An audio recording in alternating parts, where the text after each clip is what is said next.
लोकतांत्रिक बुनियाद चुनाव परिणाम पर आधारित हमारी विधायिकाएं और संसदीय जनता द्वारा उनके लिए और जनता द्वारा चुनी जाती हैं। हम भाग्यशाली हैं कि हमें वोट देने का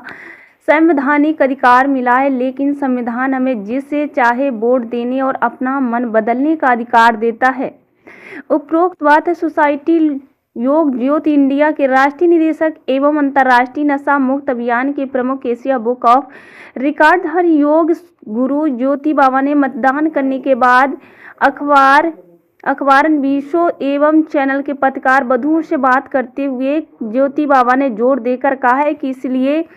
हमने सुबह जलपान के पहले मतदान कर लोगों से ऐसा करने का आग्रह कर रहे हैं। ज्योति बाबा ने जोर देकर कहा है कि भारतीयों ने हमारी आज़ादी पाने के लिए संघर्ष किया, उन्हीं की वजह से हमें वोट देने का अधिकार मिला है। बेहतर भारत के लिए मतदान करके हम अपने स्वतंत्रता सेनानियों और अपनी पिछली पीढ़ियों के संघर्ष का सम्मान कर सकते हैं। इसलिए मतदान सभी को करना चाहिए, उनका संवैधानिक अधिकार है। देखिए एक रिपोर्ट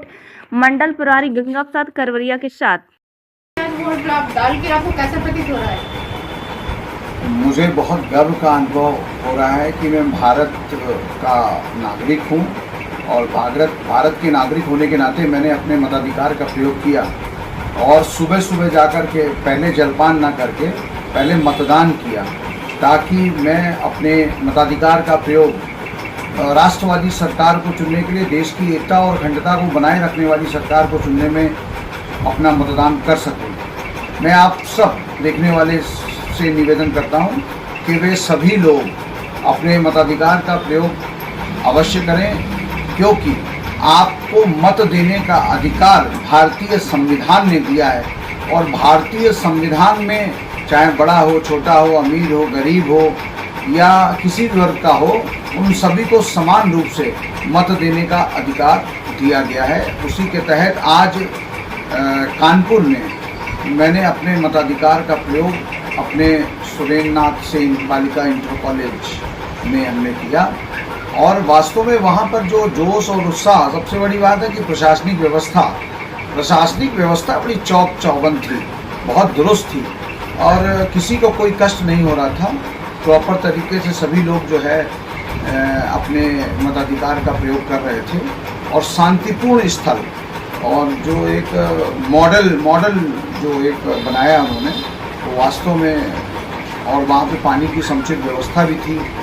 और लोगों को बताने के लिए जो विभिन्न राजनीतिक दलों के लोग थे वो प्रॉपर तरीके से लोगों को बता रहे थे। तो हमेशा प्रॉब्लम होती थी, वो इस बार आपको कुछ महसूस हुई क्या? प्रॉब्लम तो देखिए 10 साल पहले की सरकारों में कई प्रकार की प्रॉब्लम्स हुआ करती थी, लेकिन निष्पक्ष चुनाव करने के लिए अब की बार जो पहले क्या कहते हैं मोबाइल को ले जाने की परमिशन हो भी जाती थी, लेकिन इस बार स्ट्रिक्टली उसको फॉलो किया गया है कि कोई भी व्यक्ति जो अपने मत का प्रयोग करने जा रहा है वो मोबाइल का प्रयोग वहाँ पर नहीं कर सकता है, मोबाइल लेके नहीं जा सकता है। ये एक अच्छी परंपरा डाली गई है, क्योंकि उससे कई प्रकार की चीज़ें वहाँ पर डेवलप हो जाती थी, नाना प्रकार की प्रॉब्लम्स क्रिएट हो जाती थी और परिणाम स्वरूप क्या होता था, कई बार वो जो है युद्ध का कारण भी बनता था और वायलेंस भी उसके कारण हो सकती थी। तो किसी को कोई ठेस ना पहुँचे, इसलिए सभी लोग समान रूप से, सभी वर्ग के लोग एक साथ बिना किसी डर के निष्पक्षता से जाकर के वोट डाल रहे हैं। आप भी यदि अभी आपने वोट नहीं डाला है तो सबसे पहले जाइए और अपने मताधिकार का प्रयोग करिए और हाँ, याद रखिएगा, राष्ट्रवादी सरकार को जरूर चुनिएगा जो राष्ट्र की एकता और अखंडता के लिए काम करे और जो सनातन के लिए काम करे। उस सरकार को चुनिएगा जो सनातन हिंदू धर्म के लिए काम करे, उस सरकार को चुनना है। और एक बार फिर से हमें देश में राम राज्य की परिकल्पना को साकार करना है। जय हिंद, जय भारत।